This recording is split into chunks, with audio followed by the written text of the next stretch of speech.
முக்கிய செய்தியாக பார்த்து வருகிறோம். மாணவர்கள் பேருந்தின் படியில் பயணித்தால் நடவடிக்கை எடுக்கலாம் என்று உயர்நீதிமன்ற மதுரை அமர்வு தற்பொழுது அறிவிப்பு வெளியிட்டுள்ளது. இதுகுறித்தான கூடுதல் விவரங்களை வழங்குவதற்காக எமது செய்தியாளர் சிவக்குமார் இணைப்பில் இணைகிறார். சிவக்குமார், வணக்கம். இதுகுறித்தான முழு விவரங்கள் என்ன? தூத்துக்குடியை சேர்ந்த ராம்குமார் ஆதித்யன் அப்படிங்கிறவர் உயர்நீதிமன்ற மதுரை அமர்வுல பொதுநல வழக்கினை ஒன்று தாக்கல் செஞ்சிருந்தாருங்க.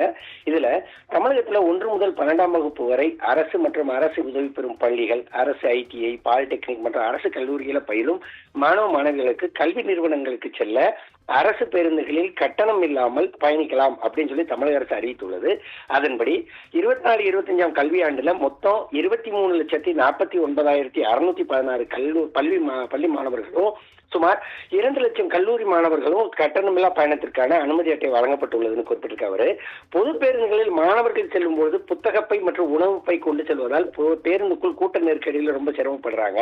கூட்ட நெருக்கடியில் மாணவ மாணவியர் பேருந்தில் படிக்கட்டு தொங்கிக் கொண்டு பயணம் செய்யும் காட்சிகளை தமிழகத்தில் அனைத்து பகுதிகளிலும் காண முடிகிறதுன்னு, சில நேரங்களில் இவ்வாறான விபத்துகளில் மாணவர்கள் உயிரிழக்கும் நிலையே உள்ளது.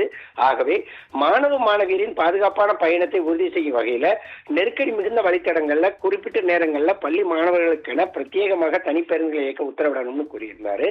இந்த வழக்கானதை விசாரித்த நீதிபதிகள் SM சுப்பிரமணியம், மரியாகார்டு அமர்வு, பிள்ளைகளை அறிவுறுத்தி வளர்க்க வேண்டியதுல பெற்றோரின் கடமை உள்ளதுன்னு, பள்ளியிலேயே புகைப்பழக்கம், மது, புகையிலை, கஞ்சா போன்ற பழக்கங்களுக்கு மாணவர்கள் ஆளாகி வருவது அதிகரித்து வருகிறதும், மாணவியர் பள்ளிகளில் காவல்துறை பாதுகாப்பு வழங்குவதற்கே நிலைமை உள்ளதுன்னு அதிருப்தி தெரிவித்த நிலையில படிக்கட்டுகளில் பயணம் செய்வது தொடர்பாக ஏராளமான குற்றச்சாட்டுகள் எழுகின்றன. நடத்துனர் அறிவுறுத்தினாலும் மாணவர்கள் அதை ஏற்பதில்லைன்னு தெரிவிக்கிறவங்க, இது தண்டனைக்குரிய குற்றம்னும் காவல்துறையினர் இது குறித்து வழக்கு பதிவு கூட செய்யலாம் அப்படின்னும், மாணவர்கள் பேருந்தில் இருப்பதை உறுதிப்படுத்த நடவடிக்கை எடுக்க வேண்டும்னும், அதனை மீறி படிக்கட்டுகளில் பயணம் செய்யும் மாணவர்கள் மீது காவல்துறையினர் உரிய நடவடிக்கை எடுக்கலாம்னு குறிப்பிட்டு வழக்கை முடிச்சு வச்சிருக்கிறாங்க. பவித்ரா,